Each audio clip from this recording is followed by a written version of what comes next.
Yo, yo, yo! How we doing, ladies and gents? Welcome to episode 193 of Thompsin and Other Disappointments, your oft thrice-weekly jump down the water slide of doom. Into the swimming pool of Thames water sewage, I guess. Only to be greeted by the bill for a failing water company that you paid to build in the first place and had it stolen off you and sold to billionaires and, only to see it dump its sewage into that swimming pool to save money. And the whole shit still goes bust, and then you have to pay for it all again. Anyway, that's where you're at. Welcome to that. Welcome to Britain in 2023. And indeed a podcast that seeks to reflect that dark and depressing reality and, I don't know, pepper it with a few jokes here and there, a few lols, if we can. It is the only podcast, guys, that actively promotes itself as a major bummer. That's the USP here. It's like you will not leave this show feeling entertained or really any better about yourself, about life, love, the universe. You're actually going to feel a lot worse after this product. Like, it really is quite a unique selling point, isn't it? I don't know any other products that sell how bad you're going to feel after it. It's like Smirnoff advertising a bottle of vodka with the hangover that you're going to get from it. You know what I mean? Like here's a thing that's going to leave you feeling much worse, guys. Go buy it, 2 for 1. But yeah, anyway, welcome to episode 193 of this shit. Let's do it. Let's get into it. Cheeky wink, cheeky paternal approving dad wink at the Patreons, at my cult, over on patreon.com/AidThompson. That's where you get episodes 2 days before everybody else. First look at the live tickets for the 2 live shows that I've got coming up. There's one on the 28th of September, which is a sort of, a culty celebration of the growth of the podcast. And then the 10th of November, a couple of months later, which is me, Danny fucking Price, Super Tansky, the 3 of us, and some others that we've yet to confirm. But that's live in Tower Hill in London. So my one is in Shoreditch, and then the 3 of us, we're doing one in Tower Hill. And there's links to both of those in the description when I eventually end up publishing this on, the usual platforms.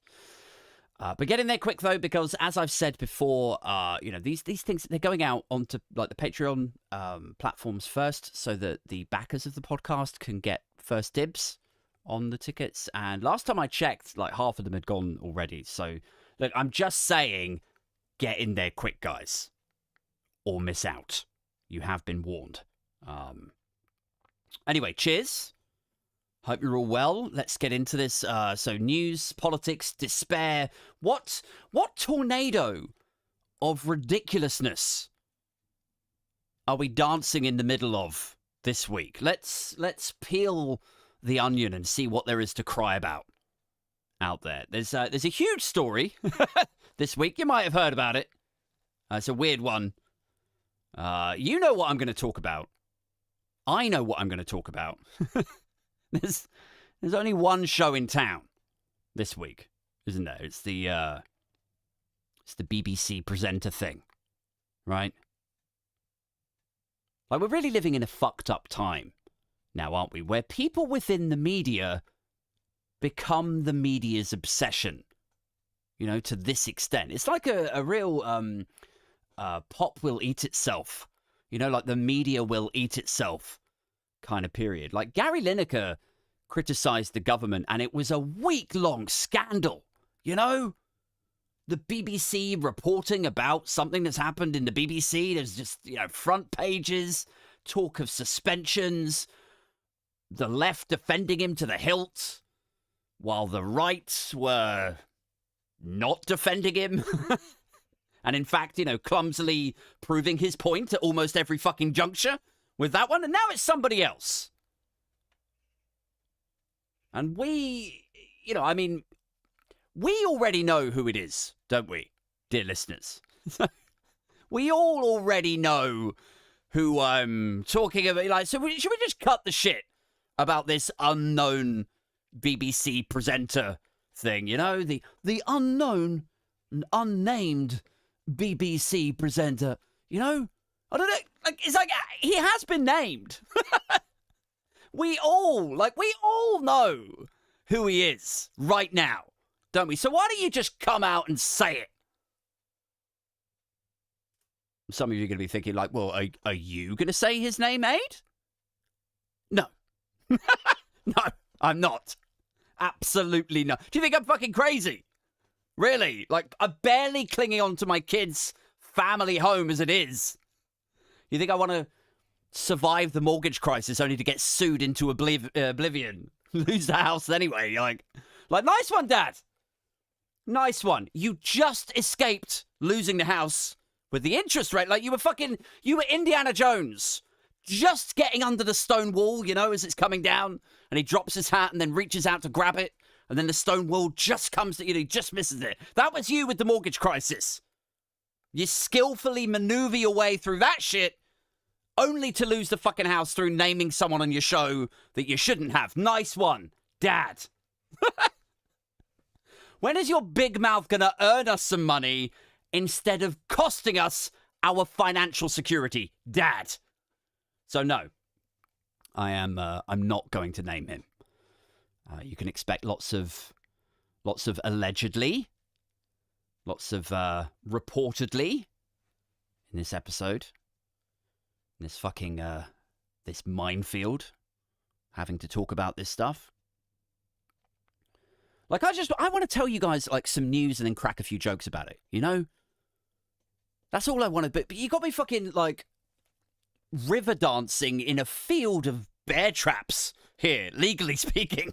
You know, I just want to have some fun, and yet there's just, traps all around. Anyway, right, so let's talk about it. Some context first would be helpful, I think. So for those of you who listen to the show, or who follow me on Twitter, who perhaps do not buy the Sun, I know, right? There might shockingly be some followers of a left-leaning bellend like me who don't buy that rag. So for the benefit of that small subset of people, let's just give them some context here, because they may have missed that story if they didn't buy the Sun. So this is a story about a phantom mythical BBC presenter. It's about the Sun itself. It's a story about photographs, about paying teenagers for them. It's messy, guys, so just strap in. There's a lot of ickiness to this. So when did this all start? So I think on Friday it was, or maybe it was... No, I think it was Friday. The Sun published a story about this unnamed BBC presenter. And it's so fucked, is it? Like, the unnamed presenter. It's just this ambiguous, faceless, we daren't say his name. It's shit's like a fucking, like, stage name for Prince or something, isn't it? Like, we used to know his name. Some of us still do know his name, but now, officially, it's the BBC presenter, formerly known as whoever, right? So, anyway, so this story blows up, and there's these allegations of improper conduct and age inappropriate relationships and webcams and payments of tens of thousands of pounds. But here's the thing, right? This was like a day after that other story. You know? That other thing that blew up on Twitter. Do you remember that? Like, I know the news cycle is quick. I know it moves incredibly fast, but just try to remember 4.5 days ago. Just try with me, right? Do you remember Friday morning? There was an email, an anonymous email, and it emerged on Reddit and Popbitch and Twitter, and it involved a former cabinet minister. Do you remember that? The email was trending. It blew up on Twitter. So this email, this poison pen letter drops into the inboxes and accounts of wedding guests and journalists. It's everywhere. And it names people, and it has dates and place names. And again, like, without going into lurid detail, it seeks, or it sought, to severely damage the reputational character of this ex-Tory cabinet minister, just ahead of his big day, right? Colossal story, embarrassment, possibly shame, if its allegations were true. Possibly broken hearts. There's talk of affairs. There's talk of a barely 16-year-old girl, maybe, allegedly, getting shagged in toilet cubicles. And nobody knows if it's true or not, like it could all be bullshit. But how fucking interesting is it that the most explosive political story to blow up in months, like, if it were true, how interesting is it that within a matter of hours, The Sun are running a front page headline about an equally explosive thing? Like, it's almost too convenient, isn't it? Like, it kind of smacks of, like, oh shit, you know, like, somebody's dropped a bombshell and it's hugely embarrassing for our side, lads. So what have we got in the safe? What's in the chamber?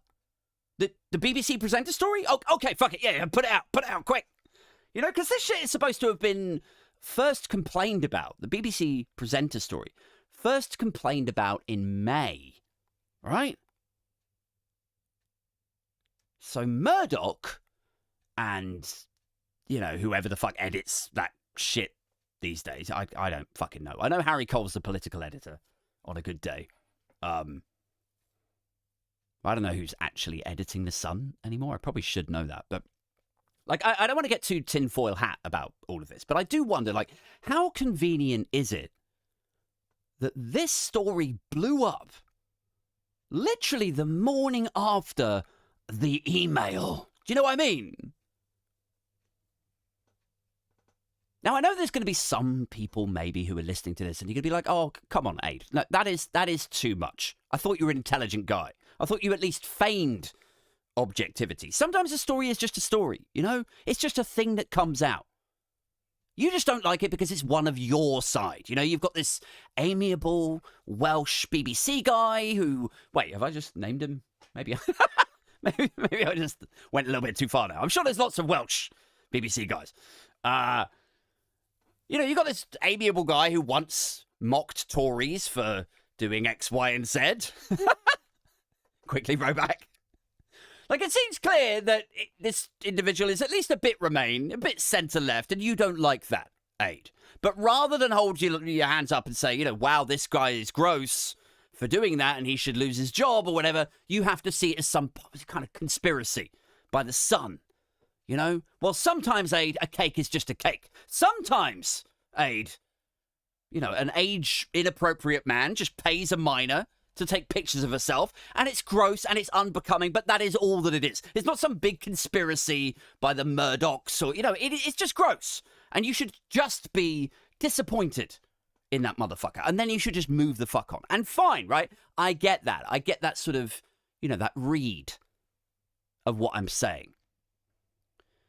But what I'm saying is this, right? Is that it is interesting as fuck, is it not, to have these two explosive stories that have bubbled up to the brim of Twitter, you know, tickling the balls of defamation and privacy laws,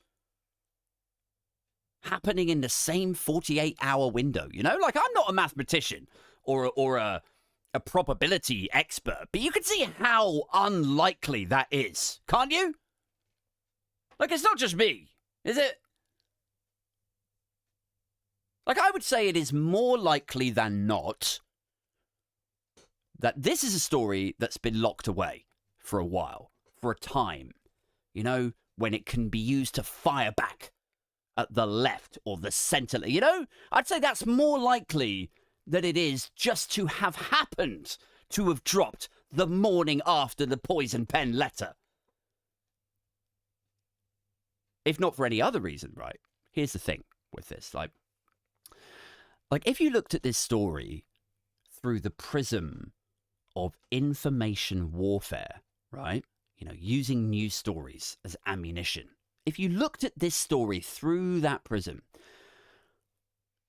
if you accept for a moment that the poison pen was fired by the left, we don't know who it was sent by, but let's assume for a second it was by someone on the left. And then the BBC presenter story was fired back by the right, right? If you accept or if you assume those two things for a second, what more evidence would you need than to see the BBC presenter story kind of rushed out? You know what I mean? Like when the Sun published a story, it's page fucking 1, right? Plastered right across it. It's an expose, sort of, although they haven't named him officially, right? And yet, as they mentioned on the Newsagents podcast last night, I don't know if any of you listened to that, but you absolutely should. Like, it's great. They had a former editor of The Sun on the show as a guest, right? And they mentioned this last night, that there was this total absence of, like, follow-up content and analysis and photos. Like, the old editor of The Sun that they had on, it's a guy called Tony Yelland, I think. He edited The Sun years ago. But I think, like, he and maybe it was Emily Maitlis or John, so I can't remember who said it, but, like, one of them was saying how odd it is that you would run with a front page story that big, that explosive, and then there's no, like, more on page 2, page 3, page 4, and page 5. It's a world exclusive, guys. So, like, it's just the front page and very little else, which kind of leaves you with this feeling that, like, was this thing barely finished and kind of hurried out, So again, it's like I said before, it's like, oh shit, someone's dropped a bombshell and it's hugely embarrassing for our side. And then the editor looks back, okay, what have we got in our chamber? What can we fire back with? Well, we've got this thing about the BBC presenter. Do you remember that? But honestly, it's not really ready. Well, okay, how do you mean it's not ready? Well, we got the girl's mum, but the girl herself claims that nothing happened. Oh, well, this is a pickle, We have to put something out to dominate the news cycle, to change the narrative, to move the needle, right? But fuck it, I'll tell you what we'll do. We'll silhouette his head. We won't name him. That'll buy us a few days, right, to try and win her over. Try and get the story out of her. Get her on the front page on Monday or Tuesday, Like, I'm not saying that's definitely what's happened here, but that is what it feels like has happened here. Do you know what I mean? Like, I was reading about it earlier, and, like, I don't read The Sun. Okay, that probably won't shock you. But I do occasionally, in my better moments, I do occasionally do some research for this show. I just work incredibly hard to make it appear very punk rock and haphazardly thrown together. But I do do some research if I can be bothered. So I was reading through the Sun story, and you got the mum of the apparent supposed victim, and we'll get onto why I'm phrasing it like that shortly. You've got the daughter, who was 17 at the time, who was allegedly being paid tens of thousands of pounds by this unnamed, unidentified BBC presenter. You've got the daughter, who is now 20 years old now, right? But she's not talking to anyone. And so, anyway, at some point, the mum says, she alleges that she sees the video on the daughter's phone, right? Or the picture of this man. And the daughter then admits to her, like, not publicly to us, but she apparently, allegedly admits to the mum that she has been performing or doing something for this man who is the well-known BBC presenter on a 6-figure salary. So, what is there that's missing from this? What is not featured or covered or explored in this Sun reporting of what may or may not have happened here? Well, just be fucking patient. I'm getting to that, all right? Just bear with me. Now, the original story by the Sun is on the 7th of July. So what was that? Was that Friday? I think that was Friday. It says, the alleged recipient's mother, right, recipient being the recipient of the tens of thousands of pounds. The mother said they had used the cash to fund a crack habit. All right? It's not good, guys. She got paid loads of money by this unnamed BBC presenter, and she apparently blew a lot of it on crack. And she added of the Star, "When I see him on telly, I feel sick. I blame this BBC man for destroying my child's life, taking my child's innocence, and handing over the money for crack cocaine that could kill my child." Like, okay, let's put a pin in that there, just for a minute. Maybe, look, we'll come back to that in a second. Okay, there's a lot to explore there. It also says a BBC star is off air after allegedly paying a teen more than £35,000 for sexual pictures. And it also says, the family complained to the BBC about his behaviour on May the 19th, and they begged them to make the man stop sending the cash. They had discovered that their child had been using the money to fund their spiralling addiction to crack cocaine. So, okay. So the first thing that's popping in my head, right, and I know Emily Maitlis and John Sopel already said it last night, but there is a possibility that it could be blackmail here. You know, frequent transactions.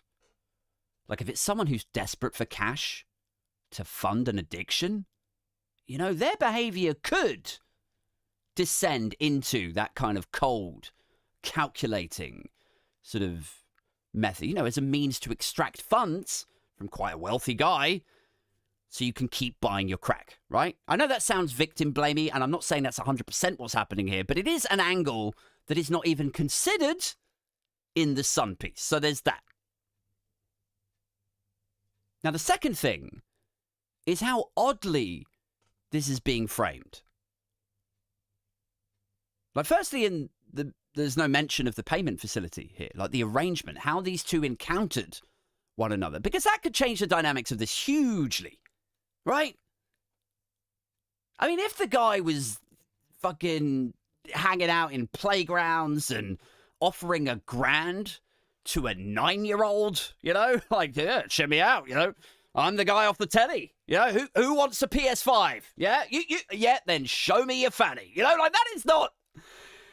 Obviously, that would be paedophilic. That would be highly illegal, and that individual should be violently castrated and thrown into salt water. That is what should happen to that. But that is a massively different scenario to, I don't know, you know, if this guy goes on to, say, fucking OnlyFans, you know, or something similar, right? Like, I don't know what the alternatives are out there, but I'm sure there's other service providers of that ilk that are available. You know, sugardaddies.com or whatever. Okay, and then if he searches for blondes with big boobs and, you know, and then this girl pops up. And remember, she is legally a girl at this point. She's 17 years old, right? But if she somehow set up an account on an adult content marketplace and this guy just happens across her, you know, twixt many other adult content, and he just clicks on her and pays her $1,000 this month for exclusively produced content, and then $1,000 next month, and over the space of 3 years, maybe it does mount up to 30,000. You know, like, I'm not saying it's not creepy. Obviously, it's creepy. But that is a significantly different situation to what they're making it sound like in this piece. And remember, the police haven't charged him with anything, right? There's no investigation even happening. They've already confirmed that. Which, to my mind, like, I mean, we can rant about the rights and wrongs of, you know, the criminal justice system all day and the conviction rate for abusers and, you know, whatever, all of that being abysmal, which it absolutely is. We can talk about that all day, every day. But the fact is, if he's just gone on OnlyFans or something and paid someone who he thinks is of age, and then it turns out retrospectively that she was 17 when it started, you know, like, I'm sorry to be the bearer of bad news with this Like, although that is basically my fucking USP, we sort of covered that in the intro, right? But, like, I'm sorry to be the bearer of bad news again, but that kind of isn't a crime. Like, yes, it's weird and it's creepy and it's unbecoming of a publicly funded employee on a rumoured £300,000 salary or whatever the fuck he's on. But, like, why would you think that wasn't going to come out? First of all, you fucking moron. Like, publicly funded. And he's just like, yeah, I'll send you pictures of me hanging out at work and then later request sordid MP4s from me. Like, how would you think that wasn't going to come out? Anyway. But yeah, I really feel like the Sun might be lining themselves up for a fall here. If not for any other reason than the fact that, you know, the Sun themselves, only a few years ago, were paying girls a year younger than this one to pose for sexual pictures for them. Like, the whole thing is fucking ridiculous. Like, I'm sorry if your daughter went onto OnlyFans. If indeed she did go onto OnlyFans. I don't know what website or transaction thing it is that they've encountered each other via because the Sun haven't fucking told us. I'm sorry if that happened. But with every hour that passes, you know, honestly, this is what it is looking more and more clearly like to me, is that here is this girl who went on a website to make some money. Maybe she had some substance abuse problems, and this motherfucker comes on like, hey, yeah, I make 300 grand a year.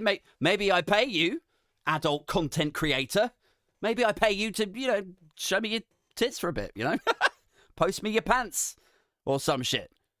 And then it comes out that she was 17 when it started, and that somewhere along the way she started using crack, and it descended into a crushing nightmare addiction, which is sad, I know. We all know people who succumb to addiction in one way or another, he says, cracking open another beer. But with every hour that passes, like, to me, that is what this story looks more and more like it'll end up being. Like, I really don't want to sound like an arsehole about this. I mean, I'll happily sound like an arsehole about some other stuff, but I'm just saying, come on, like, this whole I blame the BBC man for destroying my child's life. Well, then you or the Sun or someone need to tell us how they met. That's the first fucking thing, right? And then, like, taking my child's innocence and handing over... Like, how old was she? Was she 9? Was she 7? Taking my child's innocence... I'm going to ask you again. How old was she? Was she, like, an innocent child? No, she was 17. Well, really? Are we banging that drum? Are we taking my child's innocence and handing over the money for crack cocaine that could kill my child? Like, this just seems a stretch, man. Like, come on. We're all grown-ups here. Did he know she was a child? Then why aren't the police investigating? Did he know he was funding a crack habit? Or is it more likely that he just went on his laptop and paid for some dirty pictures and she was desperate enough to use this sudden influx of, you know, ostensibly porn cash on crack? You know, like, can we just get some of these omissions and redactions filled in, please? Just a couple of them.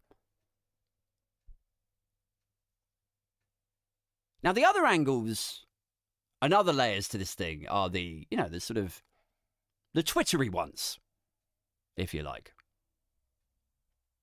You know, right off the back of the release of Instagram Threads, which happened over the weekend, you know, the new Twitter competitor.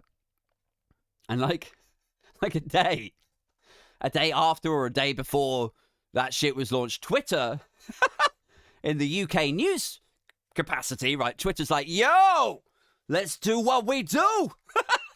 Just wildfire speculation. Names getting thrown around. The Sun don't name him, but the internet picks up the slack. You know what I mean? It's a frenzy. And so within a day or so of this, you know, this Sun story breaking, you're seeing people like, you know, Gary Lineker, people like Jeremy Vine, people like Rylan, all these names and faces being tossed about like it's definitely him, you know? Only for some of these people, completely devoid of any understanding of, like, defamation law, just jump on Twitter witlessly. Then they get threatened with legal action a few hours later, you know? And it's so it's like chef's kiss, schadenfreude, to see these sort of flag emoji accounts. Like, Jeremy Vine's one was my favorite. I don't know if you saw it. It's like, this guy comes on Twitter and quote tweets the news story, right? It was like, you know, unnamed BBC presenter in dock over blood, you know, or hauled off air, or something like that. And this guy comes on, quote tweets it, and he literally says, "It's Jeremy Vine." Like, they were his actual words. Just bulldozes into the conversation, just pushes the silhouettes and the whispers out the way. He's like, "Guys, it's Jeremy Vine. Like, glad I could help." And then, like, logs off. Like, and then Vine comes on. He's like, "Oh, no, come on. I am angry about this," you know. And everyone's like, "Well, why, Jeremy? Like, what's happened?" "Well, this Andy Plum fella is saying, you know, I'm the BBC presenter that's being suspended for sexual misconduct." "Right, and I'm very angry about it." I don't understand, Jeremy. Did he call you a nonce while cutting you up in the cycle lane? Is that what, like, Jeremy Vine's tweets, like, a 98% cycle cam, cycle lane videos. That's its whole, like, content output. It's like him going into the studio and getting cut up by a fucking Deliveroo courier, ordering Deliveroo for himself on his phone while delivering Deliveroo. Do you know what I mean? Like, and Jeremy's like, "Oh, look, another one looking at his phone while driving." like, I like the idea that Jeremy Vine tweets these videos and these drivers, right, that he captures on his videos. I love the idea that he tweets the videos out, but the drivers themselves are subbed to his Twitter, right? So every time he tweets about inconsiderate drivers, they get notified, pull out their phones while driving, and it pisses him off even more. Like, he's stuck in this causality loop with it all, you know? Anyway, so, where was I? What the fuck was I talking about? Oh, right, so Vine, Lineker, Rylan. Loads of them getting incorrectly named. And this one guy, Andy Plum, right, goes on and he says, "It's Jeremy Vine," right? And then later, he tweets again. He says, like, "The BBC nonce is," and then he puts a big picture of Jeremy Vine up. And so then obviously Jeremy Vine threatens him with legal action. And you would think, you know, to sane people, to reasonable people who have some kind of understanding of repercussion and, you know, legalities, and defamation law and everything, you would think some of us, when being threatened like that, we might be like, "Oh, fuck, better rein this shit in. Better delete my account." You know, that sort of vibe. So he threatens him with legal action. And the guy, this Andy Plum guy, posts his actual address, you know, and he's like, "Come on, then." Like, and then he tells Jeremy Vine that he's reviled, that he's a woke cycling bastard or something, you know, like, proper putting his balls on the table with it, you know? Andy Plum 4 on Twitter is like, "You're the nonce." He's like, no, I'm not." Well, you're really unpopular."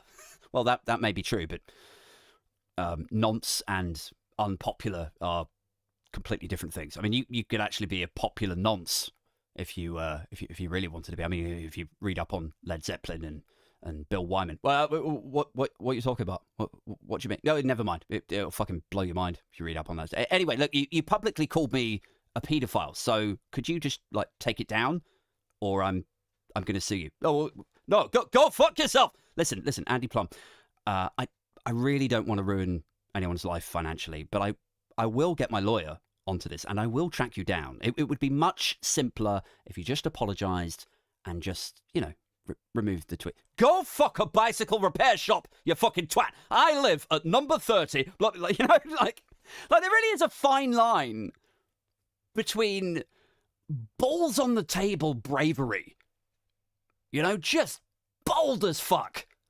Just like Tupac Shakur level, no fucks given. The fine line between that and just utter stupidity, isn't there? And I mean, if you ever need to, cut that fine line, see which side of it the person that you're talking about sits on, you should just do what I did, which is, I just went to the guy's profile, and there it is, right at the top, just this big old proud to be British banner, right? And then the bio says patriot and proud Brit, and then the tweets are deriding lefties, and there's reposts of Tommy Robinson shit, all of the hits, guys. All of them there. And so, yeah, predictably, in a matter of hours, came a groveling rowback. It's like chef's kiss. Oh. Shall I read it out to you? Shall I tell you guys what he said? So bear in mind, he says that Vine is the BBC nonce. Vine says, I will fucking sue you for this. This guy says, oh, go fuck yourself, basically. Maybe not in those words, but, here's my address, I don't give a shit sort of thing. And then he obviously is contacted by lawyers, or something happens, because then he posts this. He goes, I only drink at the weekends, which is just fucking amazing defense. I've done comedy for fucking years, and I can tell you now, that is a great opener, guys. That is like this is how you know it's not really a fair fight. This motherfucker does not have a lawyer, because that would not be the opener of your defense, of your counter argument.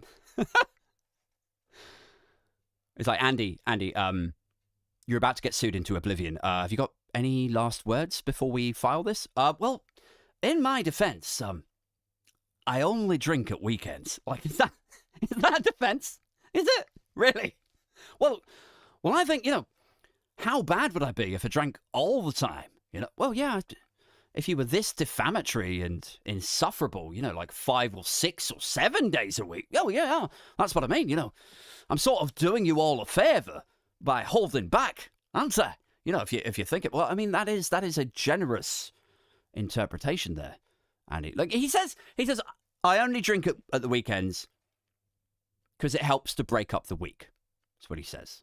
He says, being retired and all, this is word for word what he said. He's like, being retired and all, it helps to restore that Friday feeling that people who work get. And he says, when I'm pissed, like many others, I send daft tweets, which are then later deleted the following morning. He says, it's perfectly normal behavior displayed by thousands of Twitter users. No, it's not, Andy. It's not fucking normal. Like others, when I'm pissed, I send daft tweets, just like you do, Wade. Just like we all do when we slug a bottle of Farage gin, and we open up the Chromebook and call people that we don't know paedophiles. We all do it. We all do it. And frankly, guys, the fact I'm the only one holding up my hands and admitting it says more about you lot than it does about me. You're all liars. You lot can't admit it, so you're all liars who should suck my dick for not being this insufferable the other 6 days. That way. Anyway, look, staggeringly, this was deemed an insufficient apology by Vine's lawyers. I mean, I assume that. I don't know. I don't know what Jeremy Vine's lawyers actually said or, threatened him with. But that tweet appears to now have gone. I can't find it anymore. And it's been replaced by a more specific one. Because that one, you will notice, so I don't know if you did or not, but it doesn't actually say anything about Jeremy Vine not being the BBC nonce.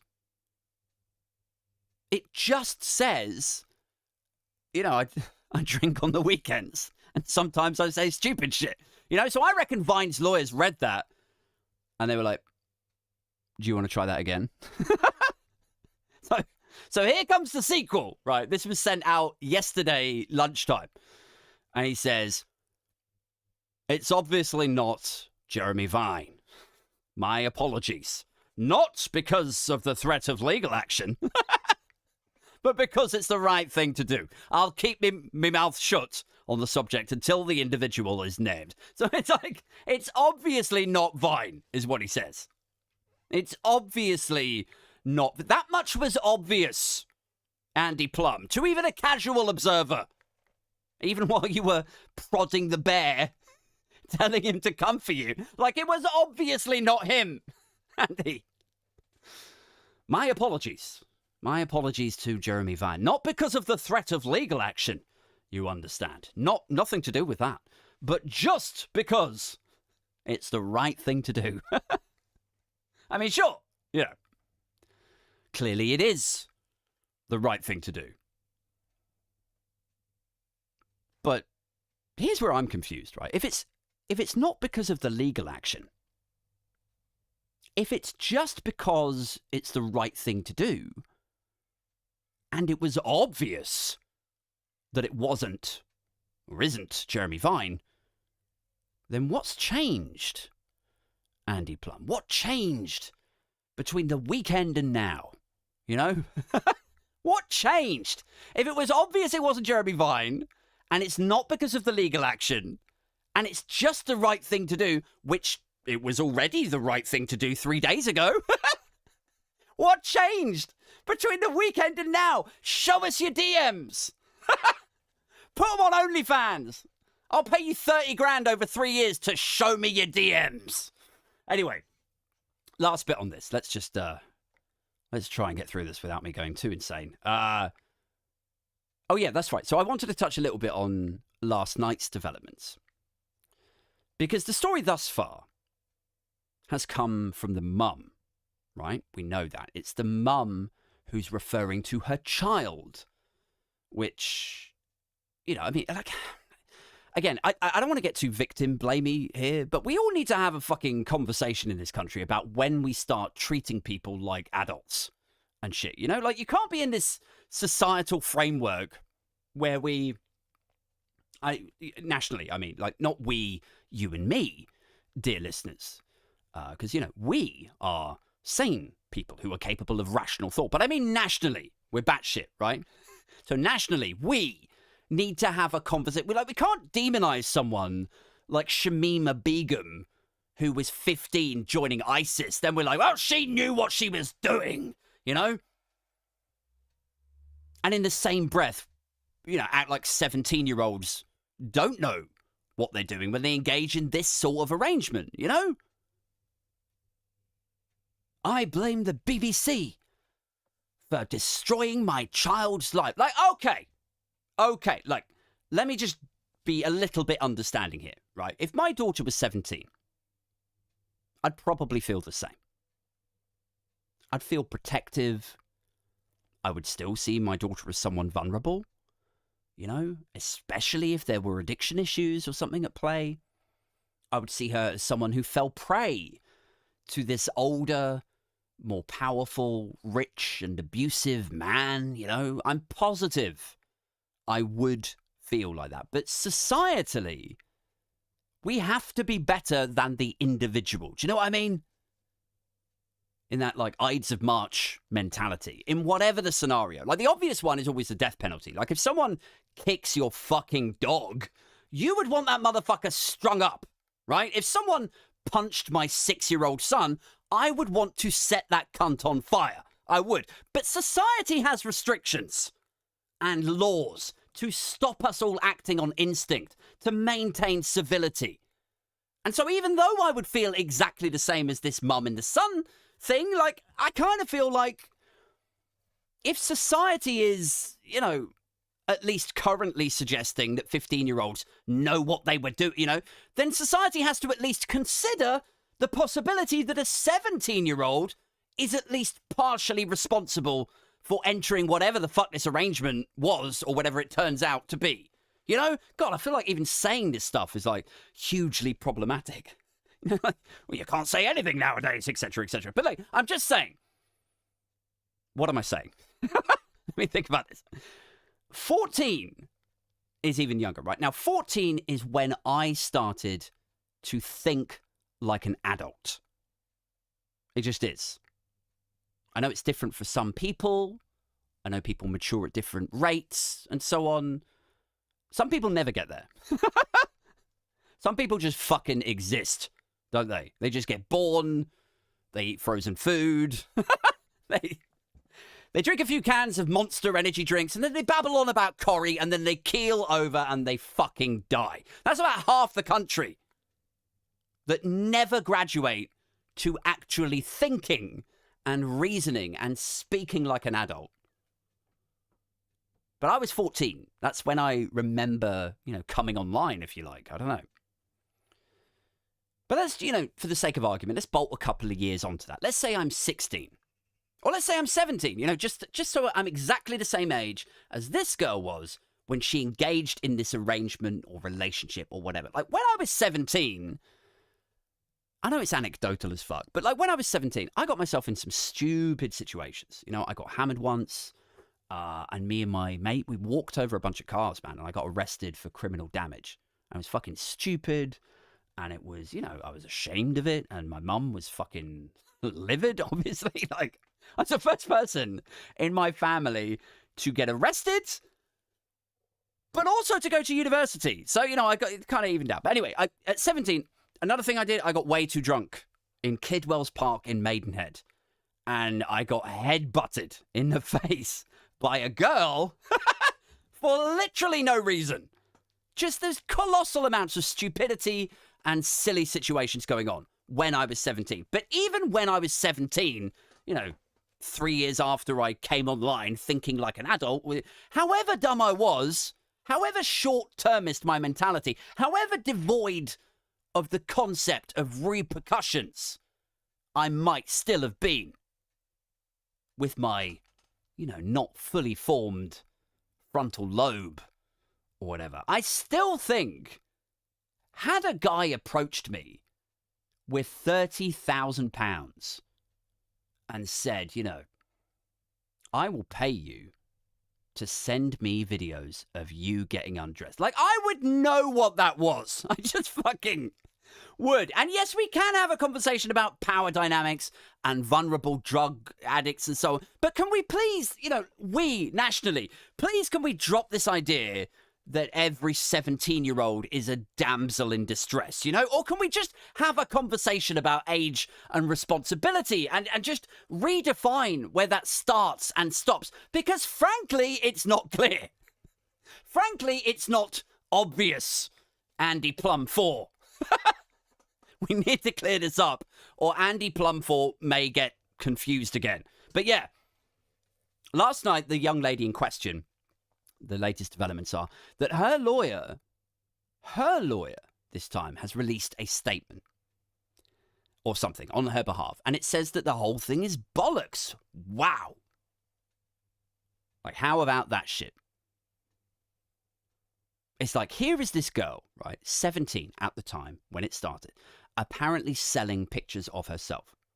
And then we have the artist, formerly known as the BBC presenter, formerly known as whoever, right? Spending 30 grand on this stuff over 3 years. She uses the money for crack. The mum says, I blame this BBC man for my daughter's crack addiction. Then the daughter comes out and goes, what the fuck are you talking about? This is all rubbish. So now the son are in quite a tricky position, aren't they? Because they've run a story about a young woman, a vulnerable, crack-addicted 17-year-old, with a view to ejecting this guy from his job and embarrassing the BBC. But now the young woman in question, who all of this shit is supposed to have happened to, is like, this is all fucking, like, none of this has happened. So what happens next? This story keeps developing, man. What happens next? The son get found out? Maybe that they've manufactured a story, or that they didn't source it properly. They might get sued to fuck. Maybe Jeremy Vine can pass them as lawyers. I don't know. Maybe they get, publicly reprimanded. They get dragged into an inquiry like the phone hacking shit. Is the woman lying to protect her livelihood? Or to protect the man in question? Is it some sort of Stockholm syndrome where she feels a duty to protect him and his reputation, even though he's abusing her? These questions and more will be answered on the next edition of Aid Thompson. I mean, what the fuck am I talking? They won't be answered on the next episode. We'll be on to something else next time, such as the quick nature of this weird information warfare period that we're living in right now. If this is a big expose, somebody else is going to fire back in a couple of days and it'll turn out that Rishi Sunak is running a brothel or something like. There'll be something else firing back that will just dominate the news agenda. Anyway, there is no suggestion that Rishi Sunak is running a brothel. Let's just get that out there straight off the bat. Guys, who's coming to the live show? Who's coming to the live edition of the podcast? It's on the 28th of September. It's at the book club in Shoreditch. You're going to see me, John Left of the Countryside, Ashley Hayden, Otto English. It's a night of stand-up. It's a weird sort of cult theme, sort of comedy night. I'm going to do a live podcast. There's going to be like sort of Kool-Aid in punch bowls to drink on the sides. There's going to be psalms. Going to do like live readings, kind of stand-up vibe. It's going to be a lot of fun. Super Tansky's coming down. She's like not on the bill, if you like, but she's going to be there as well. It's going to be a bunch of us, man. It's going to be a good time. So if you want to grab tickets for that, there are still some available. You can jump on the link in the description. Also, if you can't make September, do consider coming to see me, Super Tansky, Danny fucking Price. We're all doing a Riot Society gig again. That's on Friday, the 10th of November. It's going to be a lot of fun too. We've got a couple of big names to throw into the mix on that. We're just in the final process of dealing with their agents and all the other fucking annoying processes that you have to go through to put on nights like this. Anyway, hopefully the night will be more fun than the organisation thereof. So I'm looking forward to that, man. So that's Friday the 10th of November, and that you can get tickets for that on the link in the description also. Just want to say a quick shout out to all of the Patreon backers who continue their love and support of the show. So shout outs, Doff of the Caps to Bowman, Christy, David, Mojo Sabian, Peter Del Monte, the fantastically named Peter Del Monte, Pingu, Silent, Stuart, T-Rex, Aaron, Alex, Jeff, Ned, Sarah, Simon, Ailsa, Anthony, Chris, Fat Shirley, Malcolm, Rodri, and Kerry. Thank you so much, guys. I'll be chatting to all of you in the Discord chat, I'm sure, very soon. Until next time, take care of yourselves. Keep it strictly #Booge, strictly #Binfluencer, and I'm out this motherfucker.